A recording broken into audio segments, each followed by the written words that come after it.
गणनाथ सरस्वती रविशुक्र बृहस्पति पंचेतानि स्मरेन् नित्यं वेदवाणी प्रवर्तते। नमस्कार, मैं विश्वास तिवारी मेरे YouTube चैनल पे आप सबका बहुत बहुत स्वागत करता हूँ। तैत्तिरीय उपनिषद के कुछ वाक्य हैं। मातृदेवो भव, पितृदेवो भव, आचार्य देवो भव, अतिथि देवो भव। ये हमारी सनातन संस्कृति के मान बिंदु हैं, आधार हैं। हमारे यहाँ जो संस्कृति है, जो संस्कार हैं, वो इस प्रकार के हैं। हम लोग माता को परमात्मा के समान, यहाँ देव का अर्थ परमात्मा है, परमात्मा के समान मानते हैं। पिता को परमात्मा के समान मानते हैं, आचार्य को परमात्मा के समान मानते हैं, और अतिथि को भी हम लोग परमात्मा के समान मानते हैं। ये पांचों परमात्मा को मिला के ये पांचों हमारे पूज्य हैं। आज हम शिक्षक दिवस मना रहे हैं।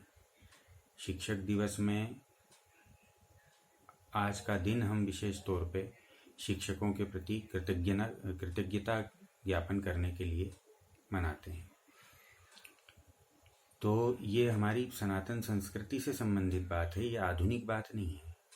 ये सदा से है, जब से वेद हैं तब से ये संस्कृति है कि गुरु की, शिक्षक की, माता की, पिता की, अतिथि की, सत्कार की भावना, सम्मान की भावना हमारे मन में हो।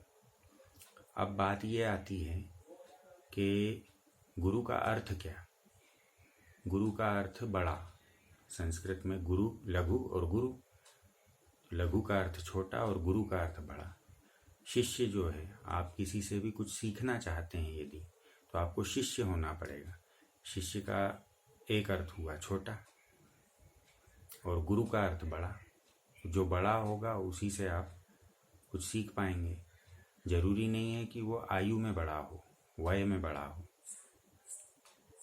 यदि वो ज्ञान में बड़ा है और जिस विषय का ज्ञान आप चाहते हैं उस विषय में वो बड़ा है, उस विषय के ज्ञान में वो बड़ा है, तो ही आप उससे कुछ शिक्षा ले सकते हैं। तो गुरु से ज्ञान तभी मिलेगा जब हम अपने मन में छोटापन लाएंगे, झुकने की भावना लाएंगे, कृतज्ञता लाएंगे। वही संस्कार, वही शिक्षा अपनाने के लिए आज का दिन हम शिक्षक दिवस के रूप में मनाते हैं। सर्वपल्ली राधाकृष्णन जी का आज जन्मदिन है। बड़े सज्जन व्यक्ति वो थे और इतने महान थे कि चूंकि शिक्षक थे वो, तो शिक्षक के रूप में ही उनकी ज़्यादा ख्याति हुई, और आज का दिन भी उन्हीं को समर्पित है, विशेष तौर पे उनको समर्पित है। और चूंकि वो शिक्षक थे इसलिए शिक्षकों को समर्पित है।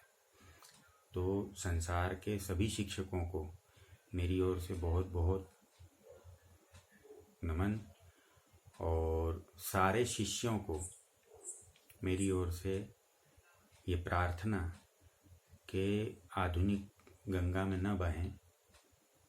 जो हमारी संस्कृति है कि शिक्षकों के प्रति हम कृतज्ञता रखें, समर्पण रखें, श्रद्धा रखें, आस्था रखें, क्योंकि ज्ञान की प्राप्ति श्रद्धा से ही होगी। ज्ञान की प्राप्ति विनम्रता से ही होगी। श्रद्धावान लभते ज्ञानम। जो श्रद्धावान होगा वही ज्ञान प्राप्त करेगा, और बिना श्रद्धा के जो ज्ञान प्राप्त करेगा भी वो ज्ञान नहीं होगा, वो ज्ञानाभास होगा। ज्ञान जैसा लगेगा, लेकिन ज्ञान से जो फल मिलता है, जो आनंद मिलता है, जो उन्नति मिलती है, वो प्राप्त नहीं होगी।